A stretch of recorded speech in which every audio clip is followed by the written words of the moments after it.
الاستحاضہ، استحاضہ کے مسائل. استحاضہ کیا ہے؟ بلیڈنگ ادر دین پیریڈز. بعض اوقات پورا مہینہ مسلسل خون آتا ہے، بعض اوقات 2-4 دن رک کے پھر اسپاٹنگ ہوتی ہے، پھر 2-4 دن رک کے پھر شروع ہو جاتا ہے. تو یہ ایک بیماری کی حالت ہے.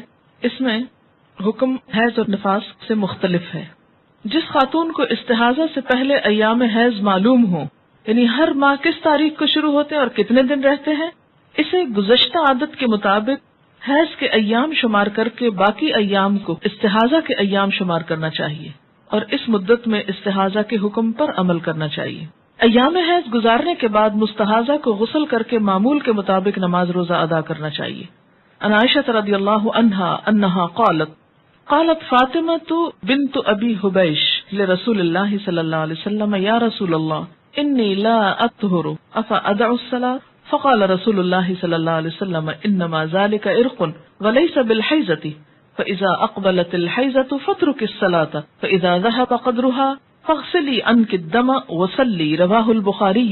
حضرت عائشہ رضی اللہ عنہا کہتی ہیں کہ حضرت فاطمہ بنت ابی حبیش رضی اللہ عنہا نے رسول اللہ صلی اللہ علیہ وسلم کی خدمت میں عرض کیا، اے اللہ کے رسول صلی اللہ علیہ وسلم، میں مہینہ بھر پاک نہیں ہوتی، کیا نماز چھوڑ دوں؟ آپ نے فرمایا یہ ایک رگ کا خون ہے، یعنی ایک وین سے آتا ہے، حیض کا نہیں. لہذا حسب عادت جب حیض شروع ہو تو نماز چھوڑ دو اور جب عادت کے برابر دن گزر جائیں تو خون دھو لو اور نماز پڑھو. اسے بخاری نے روایت کیا ہے. جس خاتون کو استحاضہ سے پہلے حیض کے ایام معلوم نہ ہو، یعنی حیض میں بے قاعدگی رہی ہو، کبھی جلدی کبھی دیر سے آتے ہوں یا کبھی 5 دن کبھی 8-9 دن ہوں، اسے حیض اور استحاضہ کے خون کے رنگ میں فرق دیکھ کر حیض اور استحاضہ کے احکام پر عمل کرنا چاہیے. مستحاضہ کو ہر نماز کے لیے نیا وضو کرنا چاہیے، یہ اہم بات ہے. عن فاطمہ بنت ابی حبیش انہا کانت تستحاض فقال لها النبی صلی اللہ علیہ وسلم اذا كان دم الحیض فانه دم اسود يعرف فاذا كان ذلك فامسکی عن الصلاة فاذا كان الاخر فتودئی وصلی فانما هو عرق. رواہ ابو داود والنسائی. حضرت فاطمہ بنت ابی حبیش رضی اللہ تعالی عنہ سے روایت ہے کہ وہ مریض تھیں. نبی صلی اللہ علیہ وسلم نے انہیں فرمایا جب حیض کا خون ہو تو یہ سیاہ رنگ کا ہوتا ہے، یعنی ڈارک ہوتا ہے، جو پہچانا جاتا ہے. لہٰذا جب یہ ہو تو نماز نہ پڑھو، لیکن اگر اس کے علاوہ کوئی دوسرا خون ہو لائٹ کلر میں تو وضو کر کے نماز پڑھ لو، کیونکہ استحاضہ کا خون ایک رگ سے نکلتا ہے. اسے ابو داؤد اور نسائی نے روایت کیا ہے. جس خاتون کے ایام حیض معلوم نہ ہو اور جس کے حیض اور استحاضہ کے خون میں رنگ کا فرق بھی نہ پایا جاتا، اسے پہلی دفعہ حیض کے دنوں کو سامنے رکھتے ہوئے ہر مہینے کے اس دن سے حیض کی ابتدا شمار کرنا چاہیے جس دن پہلی مرتبہ حیض آیا تھا. مثلاً کسی خاتون کو پہلی دفعہ مہینے کے 7ویں دن حیض آنا شروع ہوا تو اسے حیض اور استحاضہ میں فرق کرنے کے لیے 7ویں دن سے حیض کے احکام پر عمل شروع کرنا چاہیے. مذکورہ مستحاضہ کو اپنے جیسی خواتین، اپنے ملک، علاقے، عمر، اپنے جتنے بچوں والی خواتین کی عادت کو سامنے رکھتے ہوئے مدت حیض کا تعین 6 یا 7 دن شمار کرنے کے بعد استحاضہ کے حکم پر عمل کرنا چاہیے. یعنی پھر دوسری پاس والی خاندان کی رشتہ دار عورتوں کی عادت کو دیکھا جائے گا جس کو پہلی دفعہ سے یہ بیماری شروع ہوئی ہو. عن حمنہ بنت جحش قالت كنت استحاض حیضة كثيرة شديدة فأتيت النبي صلى الله عليه وسلم استفتيه وأخبره فوجدته في بيت أختي زينب بنت جحش فقلت يا رسول الله صلى الله عليه وسلم إني استحاض حيضة كبيرة شديدة فما تأمرني فيها قد منعتني الصيام والصلاة قال أنعت لك الكرسف فإنه يذهب الدم قالت هو أكثر من ذلك قال فتلجمي قالت هو أكثر من ذلك قال فاتخذي ثوبا قلت هو أكثر من ذلك إنما أثج سجا فقال النبي صلى الله عليه وسلم سآمرك بأمرين أيهما صنعت أجزأ عنك فإن قويت عليهما فأنت عالم فقال إنما هي ركزة من الشيطان فتحيدي 6 أيام أو 7 أيام في علم الله ثم اغتسلي فإذا رأيت أنك قد طهرت واستنقأت فصلي 24 ليلة أو 23 ليلة وأيامها وصومي وصلي فإن ذلك يجزئك وكذلك فافعلي كما تحيد النساء وكما يطهرن لميقات حيضهن وطهرهن. رواہ الترمذی. حضرت حمنہ بنت جحش رضی اللہ تعالیٰ عنہا کہتی ہیں کہ مجھے کثرت سے مسلسل استحاضہ کا خون آتا. میں نبی صلی اللہ علیہ وسلم سے مسئلہ دریافت کرنے کے لیے حاضر ہوئی.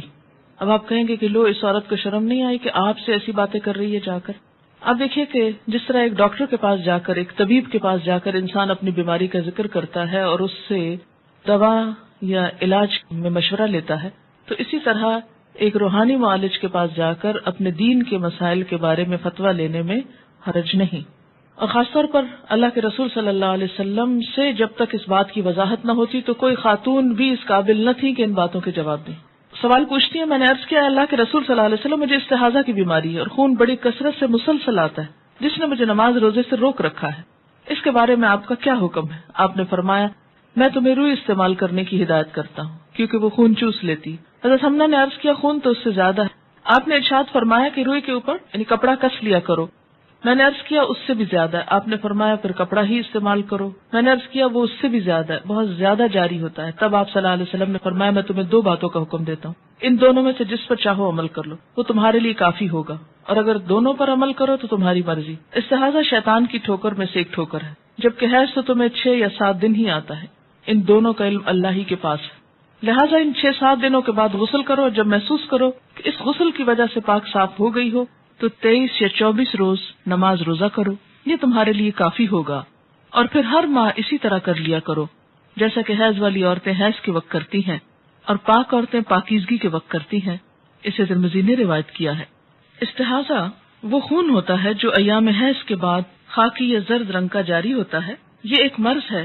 جب عورت اپنے حیض کی عادت کے دن پورے کر لے پھر اسے غسل کر کے نماز شروع کر دینا چاہیے، کیونکہ خون استحاضہ کا حکم خون حیض کے حکم سے مختلف ہے. مستحاضہ پاک عورت کی طرح ہے، ایام حیض کے بعد غسل کر کے نماز شروع کرے. ہاں یہ بہت ضروری ہے کہ ہر نماز کے لیے نیا وضو کرے. ترمذی کی روایت کے آخر میں آتا ہے اور اگر تجھ سے ہو سکے کہ تاخیر کرے تو ظہر کی اور جلدی کرے عصر میں، پھر نہائے جب پاک ہو تو حیض سے اور نماز پڑھے ظہر اور عصر کی، پھر دیر کرے مغرب میں اور جلدی کرے عشاء میں، اور نہا کر اکٹھا پڑھ لے دونوں نمازیں، اور ایک غسل کرے تو صبح کو، اور ایسا ہی کرتی رہے اور روزے رکھتی رہے. پھر فرمایا رسول اللہ صلی اللہ علیہ وسلم نے کہ دونوں باتوں میں سے یہ مجھے زیادہ پسند ہے. یعنی ایک تو یہ کہ حیض کا خون ختم ہونے کے بعد ایک دفعہ نہا لیا جائے اور پھر ہر نماز کے لیے تازہ وضو کیا جائے، اور دوسرا یہ کہ ہر 2 نمازوں سے پہلے نہا لیا جائے، وضو کر لیا جائے اور نمازیں اکٹھی کر لی جائیں، اور فجر کی نماز کے لیے بھی اسی طرح الگ سے نہا لیا جائے اور نماز ادا کر لی جائے. اور اس طریقے کو آپ صلی اللہ علیہ وسلم نے یعنی ہر 2 نمازوں سے پہلے نہانے والے طریقے کو زیادہ پسند فرمایا. مستحاضہ غسل کرنے کے بعد تمام عبادات معمول کے مطابق ادا کر سکتی.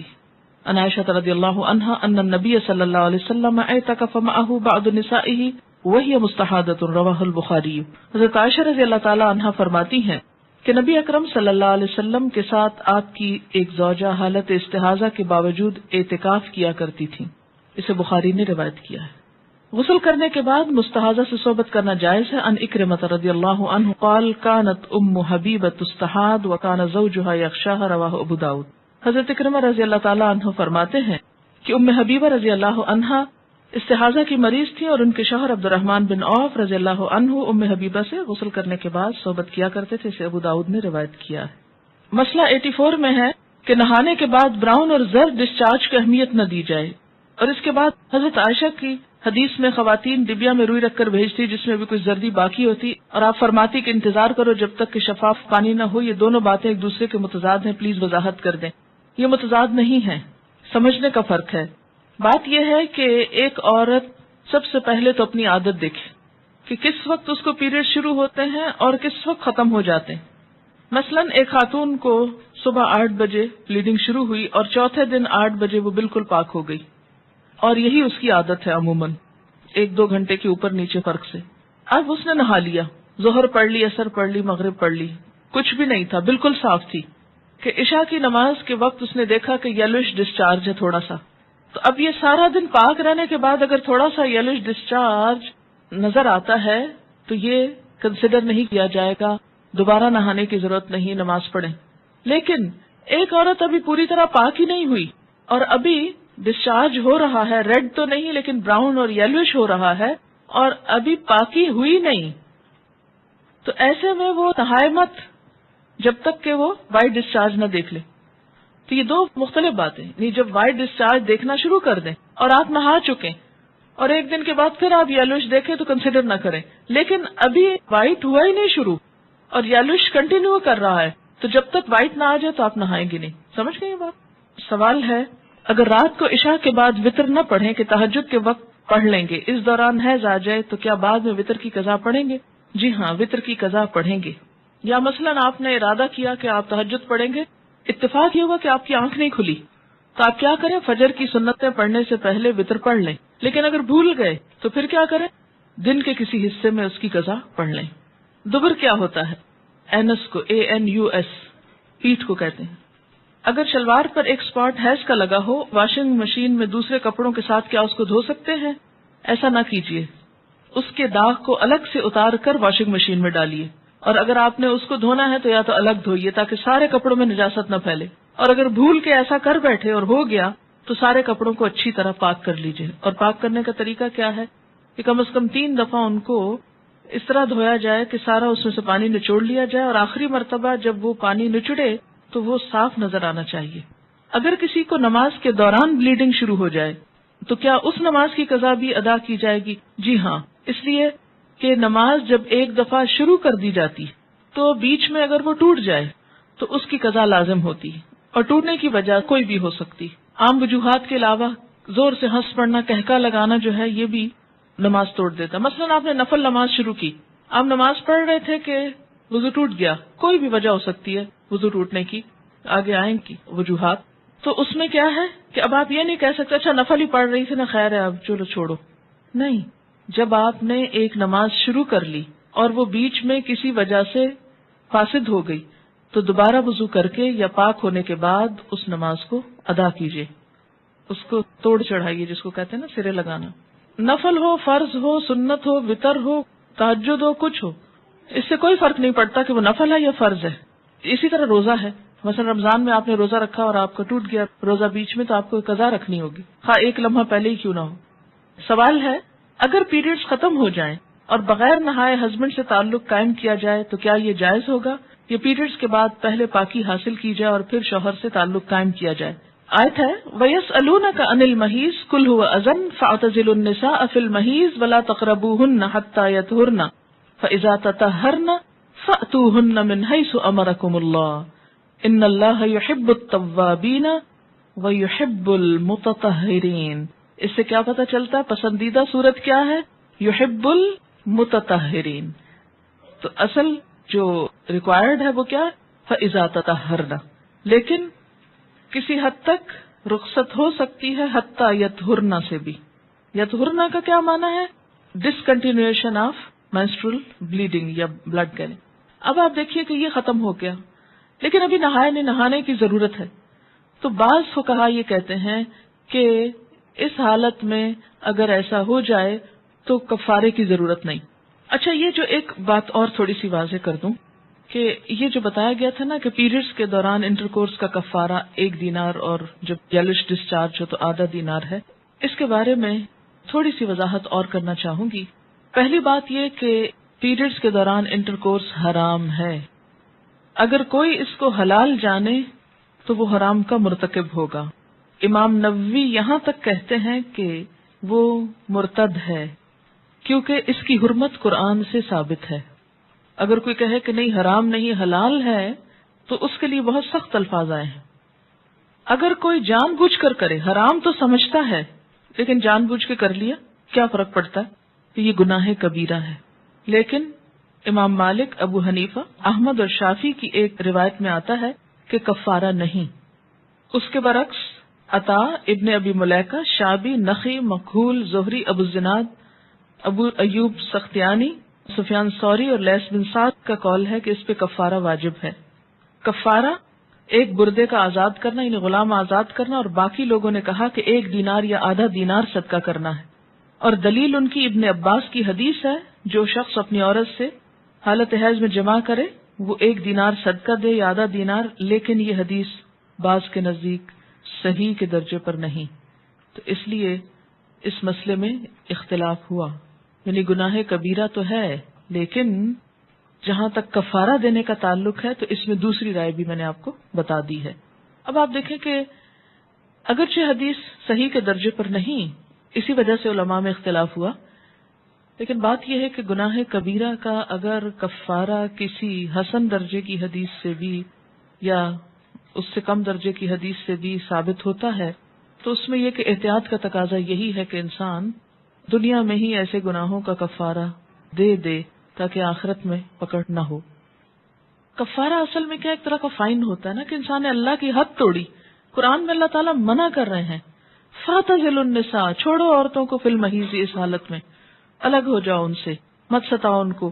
تو اس میں اب یہ ہے کہ بار بار اگر کفارہ دینا پڑے تو بہت ساری چیزوں کی ایک طرح سے پیش بندی جاتی. ٹھیک ہے نا. عورت کے لیے نماز کی قضا حیض میں نہیں تو پھر روزے کی قضا کیوں ہے؟ کیوں کا جواب یہ ہے کہ نبی صلی اللہ علیہ وسلم نے ایسا فرمایا ہے. کیا یہ جواب کافی؟ یہ کافی ہونا چاہیے ایک مسلمان کے لیے کہ آپ صلی اللہ علیہ وسلم نے ایسا ہی فرمایا ہے. اب یہ ہے کہ جب ہم اس پر راضی ہو جائیں آپ کے فرمان پر تو اگلی بات یہ کہ ہم حکمت تلاش کریں کہ اس کی کیا وجہ ہو سکتی ہے. اس کی ایک وجہ یہ ہو سکتی ہے کہ نماز تو سارا سال چلتی رہتی اور ہم مہینے میں اگر 5-6 دن یا 10 دن کوئی نماز نہیں پڑھتا اور اگر اس کو کہا جائے کہ تم قضا پڑھو اور 10 دن وہ بعد میں قضائیں پڑھتی رہے اور پھر نئے سرے سے ایک سلسلہ شروع ہونے کا وقت آ جائے تو زندگی حرام ہو کے رہ جائے.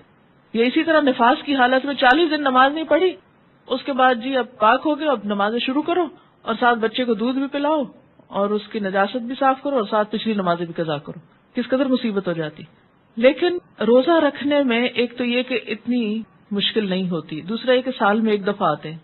تو 5-6 روزے پورے سال میں رکھنا دوبارہ ایسا مسئلہ نہیں ہے جتنا یہ کہ 5-6 دن کی نمازیں قضا دہرانا. ٹھیک ہے. پیریڈ سے پہلے جو ڈسچارج ہوتا ہے اس کے لیے کیا رولز ہوں گے؟ جب تک بلیڈنگ نہ شروع ہو اس سے پہلے اگر تھوڑا بہت یلوش 1-2 دن پہلے ہلکا پھلکا ہے تو اس کو کنسیڈر نہیں کریں گے کیونکہ وہ ایک طرح سے اسی روایت کے تحت آ جائے گا جس میں یہ کہ پیریڈز کا جو خون ہے وہ کیا ہے، سرخ رنگ کا یا سیاہ رنگ کا تھک ہوتا ہے. لیکن اگر مثلا اس میں 2-3 گھنٹے کا فرق ہے، تھوڑا سا ڈسچارج شروع ہو گیا پھر اس کے بعد ریڈش شروع ہوا تو وہ ڈسچارج بھی پیریڈ میں کنسیڈر ہوگا. لیکن اگر 2-3 دن پہلے، ہفتہ پہلے ایسی کوئی چیز شروع ہو جاتی تو وہ نہیں. جہاں تک میں نے پڑھا ہے کہ مومن کبھی ناپاک نہیں ہوتا تو حیض کی حالت میں قرآن دیکھ کر پڑھنے سے منع کرنے کی کوئی حدیث ہے؟ صحیح حدیث ایسی کوئی نہیں ہے اور اسی لیے تو یہ اختلاف ہے. اگر صحیح حدیث ہوتی تو اختلاف ہی نہ ہوتا. پیریڈز کے دوران استنجا کیا جا سکتا ہے، وائی ناٹ. جب یہ کہا گیا کہ حضرت زین کی خادمہ قرآن کو غلاف میں لاتی تو اس کا مطلب ہوا کہ قرآن کو پکڑنا بھی کپڑے سے چاہیے، عربی ٹیکسٹ کو ہاتھ بھی کپڑے یا گلوز سے لگائیں. جی ہاں، یہ تو انڈرسٹوڈ ہے، اس میں تو کوئی نئی چیز نہیں. استحاضہ شیطان کی ٹھوکر میں سے ایک ٹھوکر، اس سے کیا مراد ہے؟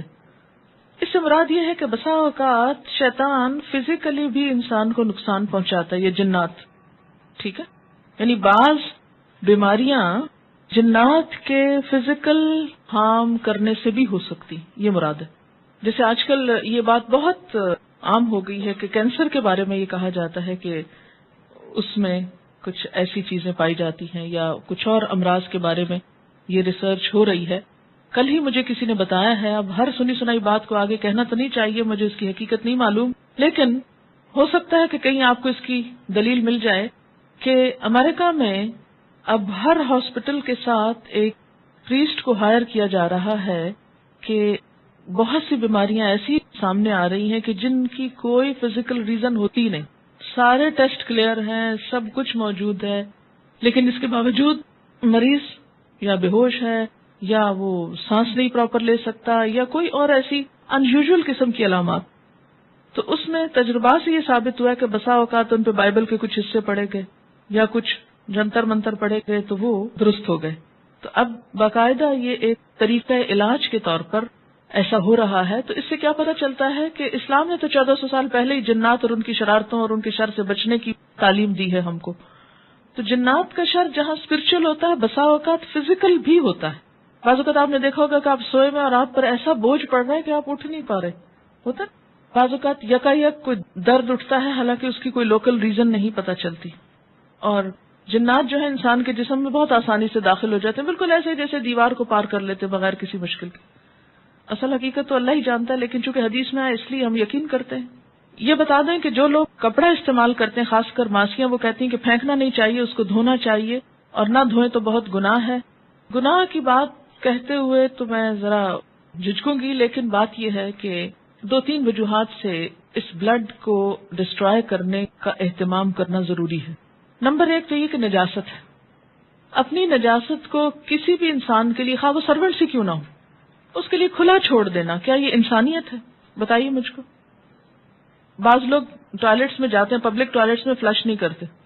ایک بہت کامن مصیبت ہے ہمارے معاشرے میں.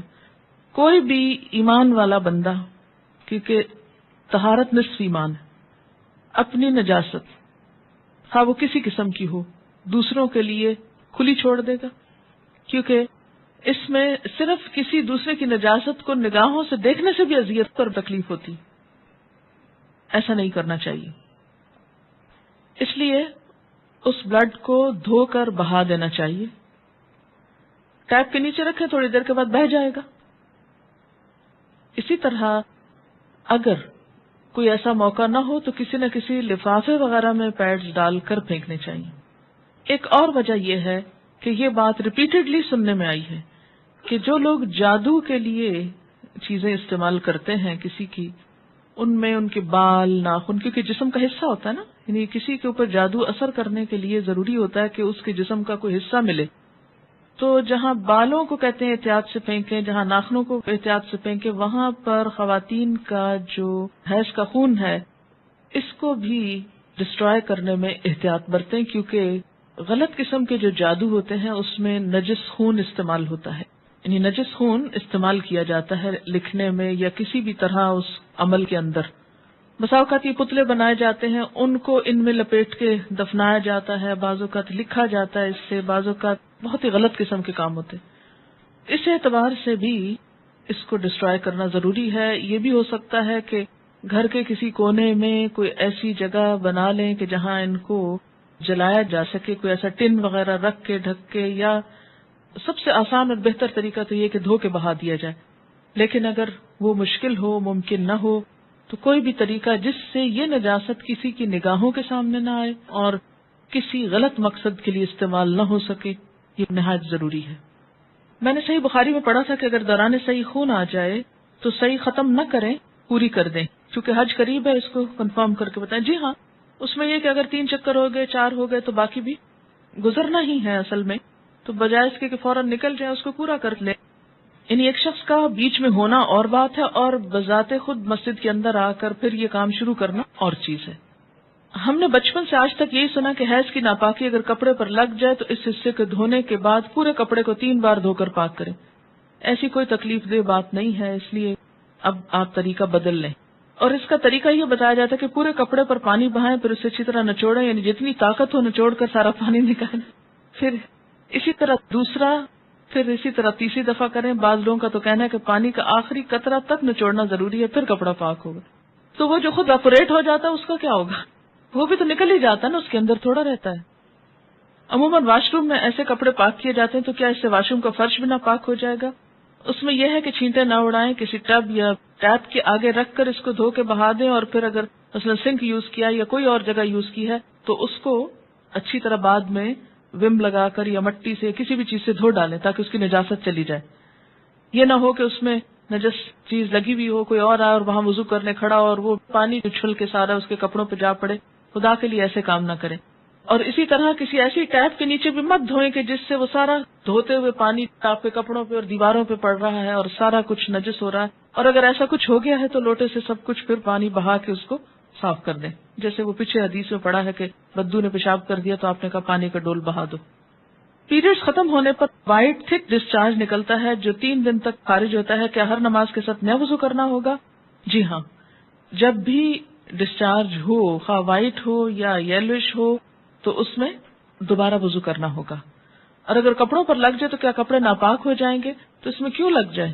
احتیاط برتیں. جب پتہ ہے ایسا ہوتا ہے تو کچھ نہ کچھ استعمال کریں کہ جس سے سارے کپڑے ناپاک نہ ہوں.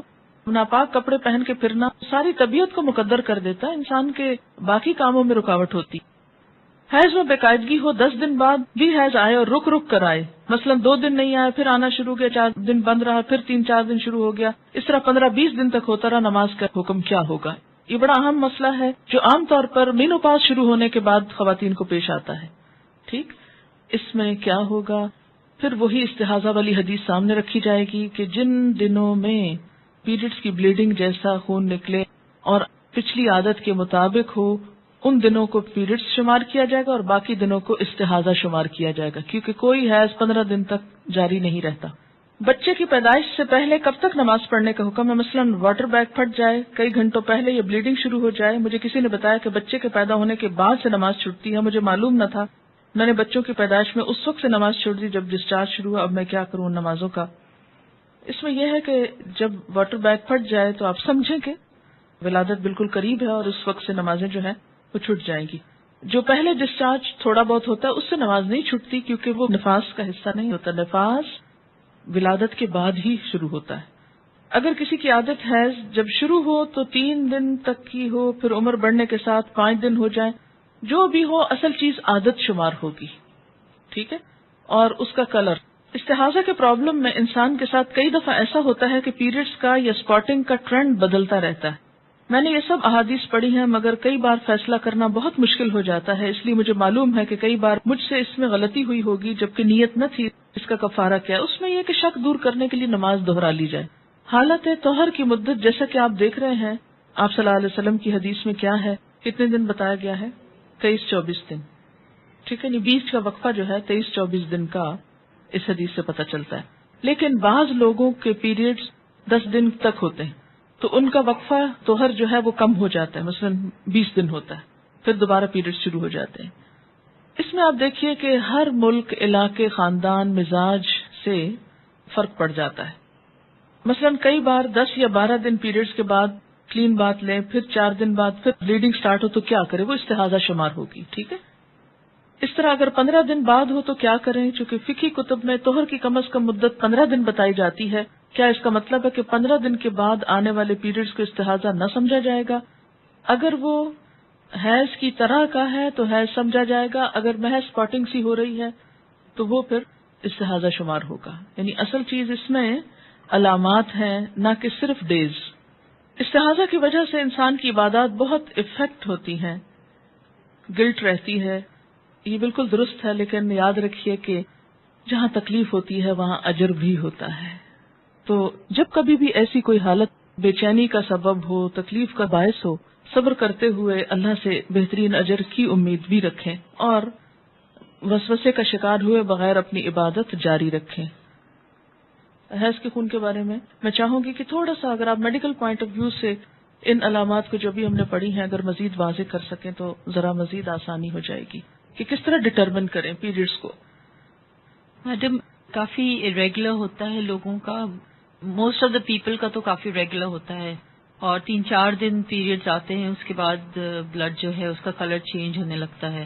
تو آئی وڈ سے 3 دن جو ہے، بہت سے لوگ کا 3 دن بھی ہوتا ہے، لیکن اٹ شوڈ بی یوزلی، اس سے کم تو یوزلی نہیں ہوتا ہے، اینڈ میکسیمم جو ہے وہ 7-8 دن بھی ہو سکتا ہے۔ But I think that is probably that is the variation. لیکن یہ ہے کہ یوزلی اسٹارٹ آف ہوتا ہے تھوڑا سلو کبھی کبھی، and then 2nd-3rd day heavy ہو جاتا ہے، اینڈ دین آفٹر دیٹ وہ کم ہونے لگتا ہے۔ تو یہ بات جو حدیث میں ہے کہ اس کا کلر چینج ہوتا ہے، یہ بہت مجھے پسند آئی، کیونکہ اس میں ہے کہ براؤن کلر اور تھوڑا سا اس کا جو شیڈ چینج ہو جاتا ہے، اس کے بعد پھر انسان پاک ہو جاتا ہے، تو وہ ہوتا ہے اس طرح سے۔ اینڈ یوزلی جب ڈیکریز کرتا ہے تو اس میں چینجز آتے ہیں، تو انسان جو ہے نا ایک اپنا ایک بنا لے کہ بھئی اس طرح میرا ہوتا ہے، ایک نارمل ہوتا ہے سب کے ساتھ۔ تو جو حدیث کا ایگزیکٹ لکھا ہوا ہے کہ براؤن کلر، حضرت عائشہ کی جو ہے حدیث کہ اس میں براؤن کلر تھا تو انہوں نے اس کو نوٹس نہیں کیا، وہ صحیح ہے۔ اچھا، باقی یہ ہے کہ زیادہ تر پرابلم جو پیریڈز کا ہے، ینگ لڑکیوں کو جب شروع ہوتا ہے پیریڈز تو بہت ساری لڑکیوں کے ریگولر سٹارٹ ہوتا ہے اور پھر اٹ سیٹلز ڈاؤن، تو اس میں پریشان ہونے کی کوئی بات نہیں، بڑا کامن سا پرابلم ہے۔ لیکن اس میں یہ ہے کہ لڑکیوں کا مسئلہ تو ہوتا ہے کہ ان کو پتہ نہیں ہوتا کہ پھر کتنے دن ان کے ہونے والے ہیں، تو اس میں یہ ہے کہ آئی ڈونٹ نو کہ آپ لوگ کس طرح وہ بتائیں گی نا۔ اس میں یہ ہے کہ 3 مہینے تک شروع میں کیلنڈر ساتھ رکھیں اور نشان لگاتے جائیں۔ 3 مہینے میں عادت عموماً ڈٹرمن ہو جاتی ہے، پتہ چل جاتا ہے، اور خاص طور پر اس صورت میں جب شروع سے ہی استحاضہ کی بیماری بھی ساتھ ہی شروع ہو جائے۔ عام حالات میں جب نارمل کیس ہے تو وہاں تو کوئی پرابلم نہیں ہوگا کہ 3 دن عادت بنی یا 4 دن بنی بعض اوقات بعض مہینوں میں 3 یا 4 دن کمی بیشی بھی ہو سکتی ہے، ایک دن اوپر اور نیچے بھی ہو سکتا ہے، لیکن عموماً جو عادت ہے وہ 3 مہینے میں ڈٹرمن ہو جاتی ہے. اگر اس میں کوئی اوپر نیچے ہو رہا ہے تو اللہ تعالیٰ معاف کرنے والا ہے. 2 چیزیں اگر آپ ذہن میں رکھیں تو بہت سی مشکل آسان ہو جائے گی. ایک تو یہ کہ کلر اور جو اس کا فلو ہے اور اس کے جو کانٹینٹس ہیں یہ بھی استحاضہ سے فرق ہوتے ہیں. پیریڈز کا جو بلڈ ہے وہ استحاضہ کے بلڈ سے کیسے الگ کیا جائے، تو اس میں اس کا جو فلو ہے، اس کا کلر ہے، اس کے دن ہیں، اس میں فزیکل کنڈیشن میں بھی جو چینجز ہیں، کریمپس پڑ رہے ہیں یا ایک مخصوص قسم کی حالت ہو جاتی ہے جسم کی، وہ بھی ساتھ کنسیڈر کیے جائیں گے. اور دوسری بات یہ ہے کہ اگر عام حالات میں، نارمل حالات میں پیریڈز کی کنٹینیوشن میں جیسے پہلے فلو کم ہے، پھر زیادہ ہو گیا، پھر کم ہوتے ہوتے براؤن ہو گیا، پھر یلوش آ گیا، تو اس کو سارا وقت پیریڈ شمار ہوگا جب تک کہ وائٹ نہ ہو جائے. لیکن اگر ایک دفعہ وائٹ ہونے کے بعد 1-2 دن کے پھر تھوڑا بہت یلوش یا براؤنش ہوتا ہے تو اس کو کنسیڈر نہیں کیا جائے گا. کسی نے بہت اچھا لکھا ہے کہ عورت کے حیض کے سسٹم کے نتیجے میں ہی ایک دن وہ ماں بنتی ہے. جو کمی عبادت میں ان دنوں میں ہوتی ہے وہ ماں کو 3 درجے باپ سے زیادہ دے کر اللہ تعالیٰ پوری کر دیتے ہیں. اگر 4 دن پیریڈز ہوں پھر پاکی ہو جائے، نماز شروع کر دی جائے، لیکن 3-4 دن بعد پھر اسپاٹنگ ہو جاتی ہے تو درمیان کے 3-4 دن کی نماز پڑھنی چاہیے یا نہیں؟ نماز پڑھنی چاہیے. وہ جو بعد کے 3-4 دن کی اسپاٹنگ ہے وہ پھر استحاضہ میں شمار ہوگی. حیض کے دوران کیا طلاق ہو جاتی ہے؟ جی طلاق تو ہو جائے گی، بس رجوع کرنے کے لیے کہا گیا. مینوپاز شروع ہونے کے بعد، یہ مینوپاز ہوتا ہے جب عورت ایک فرٹیلٹی کی عمر سے گزر جاتی ہے تو پھر اس کے پیریڈز ختم ہونے لگتے ہیں آہستہ آہستہ اور بہت بے قاعدگی ہو جاتی ہے دوبارہ. کبھی کبھار 1 سال بعد حیض آتا ہے، کبھی 6 مہینے بعد، کبھی ہر مہینے 7 دن. تو وہ کیا کرے؟ اس میں پھر اپنی عادت کو دیکھے کہ اس کی عادت کیا تھی، کیونکہ مینوپاز کے بعد یا اس دوران بعض اوقات ایک دفعہ شروع ہوتا تو ختم ہونے کا نام نہیں لیتا اور تھوڑی تھوڑی اسپاٹنگ ہوتی رہتی، اور بعض اوقات کیا ہوتا ہے کہ ہوتا ہی نہیں. تو جب ہوتا نہیں تو پاک ہیں آپ، اور اگر ہوا اور ختم نہیں ہو رہا تو اس میں صرف اتنے دن آپ پیریڈز کے شمار کریں جو پچھلی زندگی میں عادت رہ چکی ہے، باقی اسپاٹنگ کو اگنور کریں، نہا کے نماز شروع کر دیں. اگر استحاضہ حیض سے پہلے تو کیسے فرق کریں؟ وہی جس طرح بعد میں. یہ جو ہم نے پہلے بات کی تھی نا کہ پیریڈز کے دنوں میں جو انٹرکورس کے بعد، اس کے بارے میں ڈاکٹر زبیدہ کو دوں گی کہ اور کیا اس کے سائیڈ افیکٹس ہو سکتے ہیں. پیریڈ کے دوران جو یوٹرس ہے وہ کافی فریجائل ہوتا ہے. فریجائل مطلب نازک ہو جاتا ہے، کیونکہ وہ ایکچولی اس کا جو لائننگ ہے وہ ٹوٹ کے گر رہا ہوتا ہے، اور یہ لائننگ جو ہے یہ بنتا ہے بچے کے پیدائش کی تیاری کے لیے. تو جب یہ ٹوٹ کے گر رہا ہوتا ہے تو اس کے سارے جو خون کی جو نالیاں ہوتی ہیں نا وہ کھلی ہوئی ہوتی ہیں، اور سروکس کا بھی جو اوپننگ ہوتا ہے یوٹرس کا وہ بھی ذرا ڈھیلا ہوتا ہے. تو اس وقت انٹرکورس کرنا اٹس آلموسٹ جیسے کہ کوئی جرمز کا بہت ایک فریجائل چیز ہے، اس کو آپ ایک طرح سے ہلا رہے ہیں یا اس کو آپ اس میں ایک ایکسکریشن ڈال رہے ہیں، تو اس کی وجہ سے جراثیم بھی جا سکتے ہیں، اور ایکچولی سروس کے باہر وغیرہ بھی جو جراثیم ہے وہ اندر چلے جائیں گے.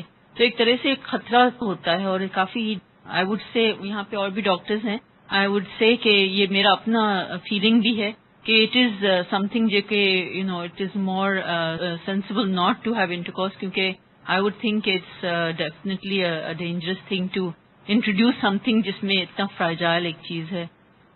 قرآن کی اگر آیت پہ غور کریں کہ یسألونک عن المحیض قل هو اذن، یہ آپ سے حیض کے بارے میں پوچھتے ہیں، آپ کہہ دیجئے کہ یہ اذا ہے.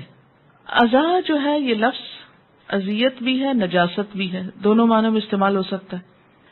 اب ایک نجاست کی حالت ہے تو اس میں انسان کو نجاست سے بچنا چاہیے. اور ویسے بھی پہلے بھی ہم نے پڑھا تھا کہ جو خون ہے یہ بیکٹیریا کو یعنی اس کی نرشمنٹ اور اس کی بڑھنے کے لیے ایک بہترین غذا فراہم کرتا ہے، تو اس میں انفیکشنز کا اور بیماریوں کے بڑھنے کا بھی خطرہ ہو سکتا ہے. دوسری بات یہ ہے کہ عورت کے لیے ایک اذیت کا سبب ہو سکتا ہے، ایک تکلیف کا سبب ہو سکتا ہے. تو بہت سارے فیکٹرز ہیں، اور ان سب سے اوپر یہ کہ اللہ اور اس کے رسول صلی اللہ علیہ وسلم دونوں نے منع فرمایا ہے، یہ سب سے بڑی وجہ ہے. ٹھیک ہے. سوال ہے کہ لمبے بالوں والی لڑکیاں جو سرد علاقوں میں رہتی ہوں پاک ہونے کے لیے کیا ہر دفعہ پورے بال دھوئیں گی، یعنی پیریڈ سے یا جنابت سے؟ اس میں ایک سہولت ہے جو اسلام نے دی ہے کہ نہاتے وقت اگر سر کی سکن دھل جائے اور لمبے بال نہ بھی دھلیں تو پاکی ہو جاتی. یعنی نہانے کے لیے ضروری نہیں کہ سارے بال دھوئے جائیں، کیا ضروری ہے کہ بالوں کی جڑیں اور پوری سکن دھل جائے اچھی طرح، اور اس کے لیے عموماً کیا ہو سکتا ہے کہ جیسے ٹیپ کے نیچے سر رکھا ہے اور سارا دھل گیا اور دوسرے ہاتھ سے بال پکڑے میں اور پھر ان کو جڑے کی شکل میں لپیٹ کے اوپر شاور کیپ پہن لی جائے تو وہ سمٹ بھی جاتے ہیں اور سوکھے بھی رہ جاتے ہیں اور سکن دھل بھی جاتی ہے. سکن کا کوئی حصہ کانوں کے گردن کے آگے پیچھے سر کا یہ نہیں خشک ہونا چاہیے. بالکل انہوں نے درست فرمایا کہ اگر میڈیکلی کوئی ہارم ہے یا نہیں، سب سے بڑی بات یہ کہ اللہ اور اس کے رسول صلی اللہ علیہ وسلم نے منع کیا ہے، اس لیے وہ کام نہیں کرنا چاہیے کیونکہ وہ انسان کی اسپرچل پاور اس کو بھی نقصان دیتا ہے.